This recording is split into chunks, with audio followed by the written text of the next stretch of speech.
அனைவருக்கும் வணக்கம். தெய்வீக பலன்கள் சேனல் சார்பாக தங்களை அன்புடன் வரவேற்கிறோம். இன்று நம் காணொலியில் காண விரும்புவது உங்களுடைய விஷ பயத்தை போக்கும் ஜெயங்கொண்டீஸ்வரர் கோவில் சிறப்புகளை பற்றி இந்த காணொலியில் பார்க்கலாம். வாருங்கள் காணொலிக்கு செல்லலாம்.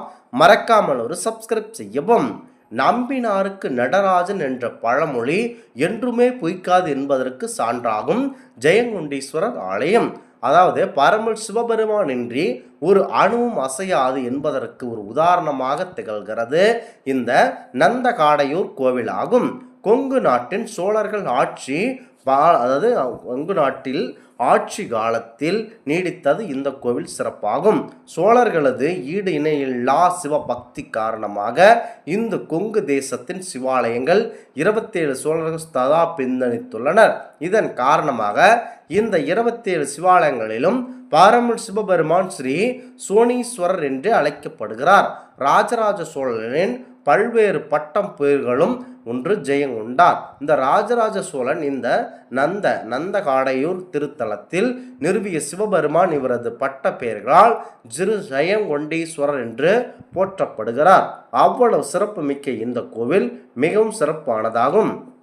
காங்கேயம் என்கின்ற குறுநில மன்னர் சோழர் காலத்தில் அவருடைய கட்டுப்பாட்டில் இவ்வொரு பகுதிகள் இருந்தது. இதனால் இப்பகுதி காங்கேய நாடு என்று அழைக்கப்பட்டது. இந்த காங்கேய நாட்டில் உட்பட்டதாக நந்தகடையூர் திகழ்ந்துள்ளது. பின்னர் 1708 ஆண்டில் இங்கே காங்கேய நாட்டை ஆட்சி செய்த கொன்றைவேல் சார்கரை மன்றையாடியார்கள். இவர் ஆட்சி செய்யும் காலத்தில் இங்குள்ள ஜெயங்கொண்டாரை ஆலயத்தில் திருப்பணி செய்து கும்பாபிஷேகம் நடத்தி வைத்தனர். சிறந்த சிவபக்தரான இவர் இச்சிவாலய திருப்பணியில் ஈடுபட்டிருந்த போது வேலையார் ஒருவன் தண்ணீர் எடுத்து வர சென்றபோது அவனை பாம்பு கடித்து விட்டது. அவன் அலறிக்கொண்டே ஓடி வந்து கோவிலின் முன்னே மயங்கி விழுந்தான். அவன் வாயில் நுரை வந்தள்ளியது. விஷம் அங்குமிங்கு ஓடி வந்தனர். அதாவது விஷயம் அறிந்து அங்குமிங்கும் ஓடி வந்தனர். கொன்றைவேல் சர்க்கரை மன்றாடி சிவபெருமானை நினைத்து பூஜை செய்து அவரை காப்பாற்றும்படி நினைத்து வேண்டிக் கொண்டனர். அதாவது ஒரு வேலையாட்கள் அங்கு இறந்து விட்டால் மாபெரும் தெய்வ குற்றம் ஏற்படும் என்ற பயத்தில் அந்த மன்னர் பயந்து கொண்டு இருந்தார். அப்போது பரமல் சிவபெருமானை நினைத்து அவருடைய திருநீரை இற்று அந்த பாம்பு கெடுத்தவர்களுக்கு மேல் போடப்பட்டதால் அந்த விஷம் நீங்க பெற்றது என கூறப்படுகிறது. அவ்வளவு சிறப்புமிக்க இந்த கோவிலில் விஷபயத்தால் பாதிக்கப்பட்டு கொண்டிருப்பவர்கள் பாம்பு கடியாக இருக்கட்டும், பூரான்கடி, தேல்கடி எதுவாக இருந்தாலும் இந்த பரம்பொருள் சிவபெருமானை நினைத்து ஜெயங்கொண்டீஸ்வரர் ஆலயத்திற்கு வந்து கண்டிப்பாக வேண்டி சென்றால் அவர்களுடைய உடம்பில் இருக்கும் மறு மற்றும் தேம்பல் போன்ற கொடிய நோய்கள் எதுவாக இருந்தாலும் இங்கிருக்கும் தீர்த்தத்தில் நீராடி சென்று விட்டால் போதும் அனைத்தும் தீர்ந்து விடுகிறது என கோவில் நிர்வாகம் கூறப்படுகிறது. ஜெயங்கொண்டீஸ்வரர் கோவில் ஒரு அற்புதமான திருத்தலமாகும்.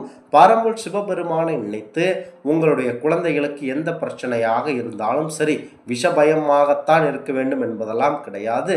இளைஞர்களுக்கு திருமண தடையில் பாதிக்கப்பட்டு கொண்டிருப்பவர்கள் அன்புடன் வந்து அங்கிருக்கும் சிவபெருமானையும் கணபதியையும் முருகப்பெருமானையும் வேண்டி சென்றால் அவர்களுடைய திருமண தடை விரைவில் நீங்கி அடுத்த வருடத்திற்குள் அவர்கள் திருமணம் முடிந்து குழந்தையுடன் ஆலயத்திற்கு வருவார் என்பது ஐதீகமாகும்.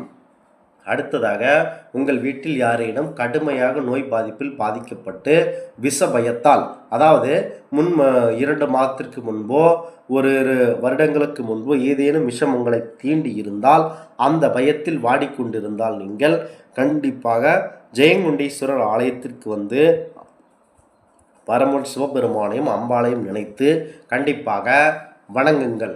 இந்த விஷபயம் என் உடம்பில் தாக்கியது, நான் மருந்து உட்கொண்டேன், ஆனாலும் எனக்கு அந்த பயம் என்னை தொற்றி கொண்டு இருக்கிறது, எனக்கு எந்த ஒரு தீங்கான இதுவும் ஈடுபட்டக்கூடாது என பரம்பொருள் சிவபெருமானை நினைத்து வேண்டிக் கொள்ளுங்கள். அவர் உங்களுக்கு அருள் பாலிப்பார் என்பது ஐதீகமாகும். குழந்தை பேர் இல்லாதவர்கள் உங்களுடைய உடம்பில் ஏதேனும் பிரச்சனை இருப்பதன் மூலமாக குழந்தை பேர் இல்லாமல் இருப்பவர்கள் ஜெயங்கொண்டீஸ்வரர் ஆலயத்திற்கு வந்து சிவபெருமானை வழிபட்டு பாருங்கள்.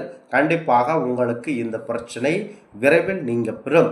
செல்வ பிரச்சனையாக இருந்தாலும் சரி, நோய் பிரச்சனையாக இருந்தாலும் சரி, விஷ பிரச்சனையாக இருந்தாலும் சரி, இங்கு இருக்கும் பரம்பொருள் சிவபெருமானை நினைத்து வழிபட்டால் அனைத்து விதமான கஷ்டங்களும் தீரும் என்பது நம்பிக்கையாகும். இந்த ஆன்மீக தகவல் உங்களுக்கு பிடித்து இருந்தால் தெய்வீக பலன்கள் சேனலை கண்டிப்பாக சப்ஸ்கிரைப் செய்து கொள்ளவும்.